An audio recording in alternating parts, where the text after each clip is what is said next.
Mine 9। इस कहानी की शुरुआत में हमें माइन के अंदर कुछ लोगों को काम करते हुए दिखाया जाता है। तभी वहां पर एक चिंगारी से आग फैल जाती है। दरअसल इस पूरी की पूरी खदान के अंदर मीथेन गैस फैली हुई है, पर ये सब के सब अपने आप को बचाने में कामयाब हो जाते हैं। दरअसल यहाँ की जो सरकार है उसने माइन के अंदर काम करने की रोक लगा दी है, पर यहाँ के जो लोकल लोग हैं पैसों के लिए फिर भी वो माइन के अंदर काम करते हैं। और अब इस हादसे के बाद सब के सब आपस में डिस्कशन करते हैं, जिसमें इनका लीडर जी कहता है कि अब हमें खदान में काम करना बंद करना होगा, हम सब की जान को खतरा है। पर उसका भाई केनी कहता है कि हमारे पास पैसे कमाने का और कोई जरिया नहीं है, हम खदान में काम करना बंद नहीं कर सकते। इनके जो बाकी साथी होते हैं वो भी यही कहते हैं। इसके बाद इनके बीच में वोटिंग होती है और सब अपना हाथ खड़ा करते हैं कि हम खदान में काम करेंगे।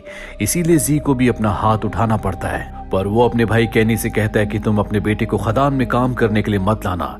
सब के सब वहां से चले जाते हैं। 2 दिनों के बाद जी एक बर्थडे पार्टी पे जाता है जहां पर केनी और उसका बेटा रैन भी होता है, और केनी अपने बेटे रैन को भी लाना चाहता है। हालांकि जी ने उसे मना किया था। केनी का बेटा बहुत ज्यादा डरा हुआ होता है क्योंकि उसे पता है कि खदान में बहुत खतरा होता है, इसीलिए वो बहुत सारे सवाल पूछ रहा होता है, जो बात केनी को अच्छी नहीं लगती। वो अपने बेटे पर गुस्सा हो जाता है। और अब जी जो अच्छी तरह जानता है कि माइन यानी खदान के अंदर बहुत खतरा है, वो इंचार्ज के पास जाता है और कहता है कि नीचे पानी बहुत ज्यादा भर रहा है, हमें पाइप की जरूरत है। पर वो कहती है कि मेरे पास पाइप का बजट नहीं है। इसीलिए जी अपने सीनियर्स को यानी कि अथॉरिटी को कॉल करता है, पर अथॉरिटी मेंबर साफ साफ कह देता है कि बिना जांच के हम कोई कदम नहीं उठा सकते, तुम्हें 2 दिन का इंतजार करना होगा क्योंकि अगले 2 दिन छुट्टी है। जी 2 दिन तक नहीं रुक सकता क्योंकि उसके लोग नहीं रुकेंगे। इसीलिए ना चाहते हुए भी वो अपने लोगों के साथ खदान के अंदर चला जाता है, जहां उसके भाई केनी का बेटा भी है जो आज पहली बार खदान के अंदर आया है। वो बहुत ज्यादा डरा हुआ होता है।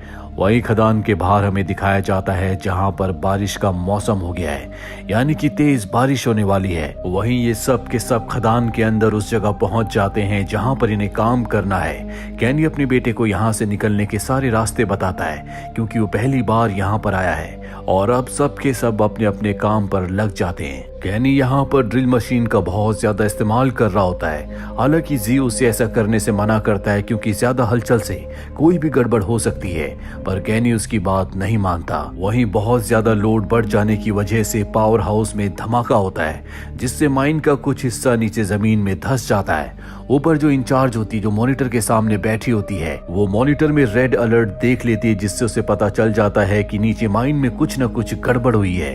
ये देखकर वो बहुत ज्यादा डर जाती है। वही माइन के अंदर हमें दिखाया जाता है जहां पर सब के सब लोग घबरा चुके हैं, सब इधर उधर भाग रहे होते हैं, लेकिन केनी अपनी जगह पर खड़ा है। चारों तरफ आग फैल रही होती है क्योंकि अंदर मीथेन गैस भी है, और चंद ही पलों के बाद चारों तरफ अंधेरा और सन्नाटा हो जाता है। सबसे पहले जी आवाज लगाता है। इसके बाद हम देखते हैं कि केनी का बेटा रायन जिंदा है, उसके साथ उसका एक साथी भी है।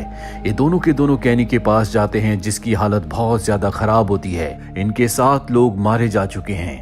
आज से पहले इस माइन के अंदर 113 लोग मारे जा चुके हैं, यानी कि कुल मिला के इस माइन के अंदर 120 लोगों की जान गई है। वहीं ऊपर इंचार्ज को दिखाया जाता है जो माइन के पास आती है, लेकिन अंदर जाने का कोई रास्ता नहीं होता, उसे कुछ नहीं दिखता। यानी कि जो अब माइन के खदान के अंदर हैं, ये 4 लोग, इन्हें अपनी जान बचाने के लिए बाहर का रास्ता खुद ही ढूंढना होगा।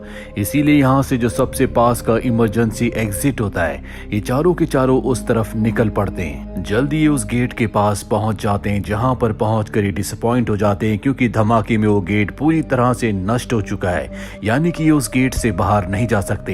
ये चारों तरफ से कपड़ा बांधकर उसके अंदर बैठ जाते हैं। दरअसल ये ऐसा कपड़ा है जो इन्हें आग से बचाएगा, क्योंकि चारों तरफ यहाँ पर मीथेन गैस है। साथ ही केनी बहुत ज्यादा डर चुका है क्योंकि उसे पूरा विश्वास हो चुका है कि अब इनमें से कोई नहीं बचेगा, ये सब के सब यहीं फंसकर मर जाएंगे। बाहर बारिश और भी तेज होना शुरू हो जाती है, जो इन सब के लिए बहुत खतरनाक है क्योंकि बारिश का सारा पानी खदान के अंदर आ रहा होता है। जी सबको हिम्मत देता और कहता है कि हम यहाँ से बचकर जरूर बाहर निकलेंगे। मैंने यहाँ आने से पहले अथॉरिटी को कॉल किया था, पर 2 दिनों की छुट्टी है, मंडे को यहाँ पर आएंगे। 2 दिनों तक हमें अपने आप को बचाना होगा, लेकिन इस बात की किसी को उम्मीद नहीं होती। इनका जो चौथा साथी है जिसका नाम जॉन है, वो कहता है कि जब अथॉरिटी को पता चलेगा कि हमारे पास रेस्क्यू इक्विपमेंट्स नहीं है तो वो हमें बचाने की कभी कोशिश नहीं करेंगे। वहीं बाहर इंचार्ज को दिखाया जाता है जो बार बार अथॉरिटी को कॉल करती है, लेकिन उसकी कॉल कोई रिसीव नहीं करता, जिसके बाद वो पावर कट कर देती है ताकि सारे के सारे माइंस के अंदर के फैन बंद हो जाए और आग आगे की तरफ ना बढ़े।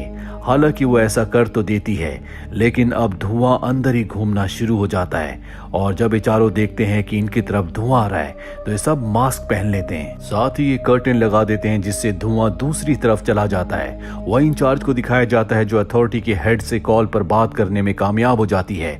उन्हें बताती है कि अंदर कुछ गड़बड़ी हो गई है जिस वजह से हमारे कुछ लोग नीचे फंस चुके हैं। वो ये नहीं बताती कि ये सब अपनी मर्जी से नीचे गए थे, क्योंकि अगर उसने ऐसा कहा तो उनकी मदद के लिए यहाँ पर कोई नहीं आएगा। हाई अथॉरिटी कहती है कि तुम यहाँ पर कुछ मत करना। वो ये भी नहीं बताती कि उसने फैंस बंद कर दिए हैं और अब इन सब को मदद का इंतजार करना होगा।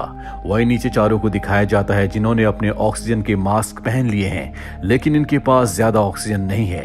ये चारों लगातार आगे बढ़ते हुए एक जगह पहुंच जाते हैं जहां पर इमरजेंसी फोन होता है।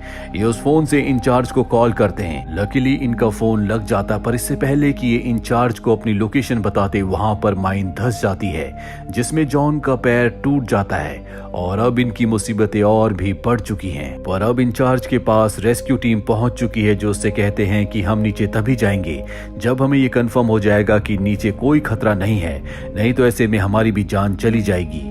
यहाँ इंचार्ज को पता है कि उन लोगों के पास ज्यादा वक्त नहीं है क्योंकि जल्दी उनका ऑक्सीजन खत्म हो जाएगा। खदान के अंदर चारों लगातार आगे बढ़ते चले जाते हैं क्योंकि इन्हें खदान के चप्पे चप्पे के हर एक रास्ते के बारे में पता है। एक दरवाजे तक पहुंच जाते हैं जो बंद होता है। किसी तरह से ये उस दरवाजे को खोलते हैं जहां से बहुत सारा पानी अंदर आ जाता है क्योंकि बारिश की वजह से सारा पानी इस दरवाजे के सामने रुक चुका था और अब ये पानी में डूबने लगते हैं और इन्हें अपनी जान बचानी है तो इन्हें बाहर की तरफ यानी कि आगे की तरफ बढ़ना होगा।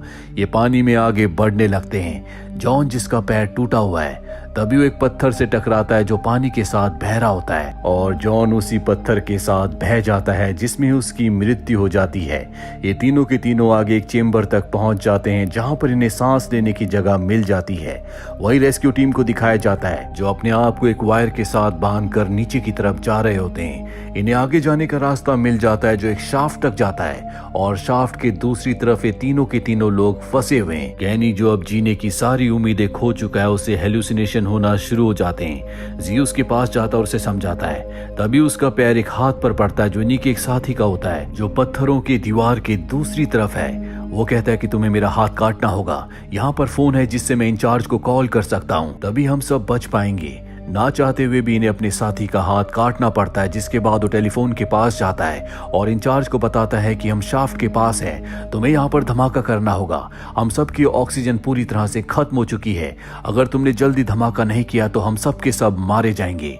और अब इंचार्ज कुछ लोगों को लेकर शाफ्ट की तरफ बढ़ती है। वहीं कैनी के बेटे रैन की ऑक्सीजन अब पूरी तरह से खत्म हो चुकी है, इसीलिए कैनी अपना मास्क उतार कर उसे लगा देता है क्योंकि उसे पता है कि अगर उसने ऐसा नहीं किया तो उसके बेटे की मृत्यु हो जाएगी।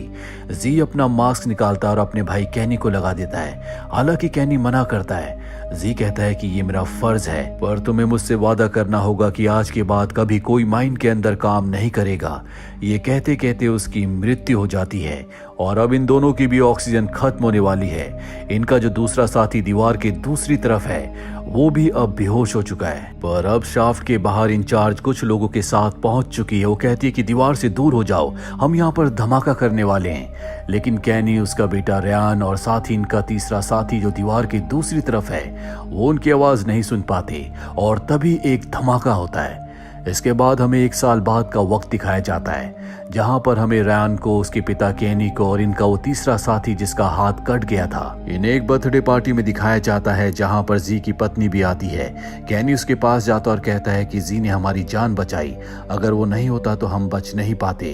ये कहते कहते उसकी आंखों में आंसू आ जाते हैं, लेकिन अब पश्चाताप के अलावा उसके पास कोई भी रास्ता नहीं है। और इसी पश्चाताप, इसी दर्द के साथ ये कहानी यहीं पर खत्म हो जाती है। उम्मीद करते हैं कि ये कहानी आपको पसंद आई होगी।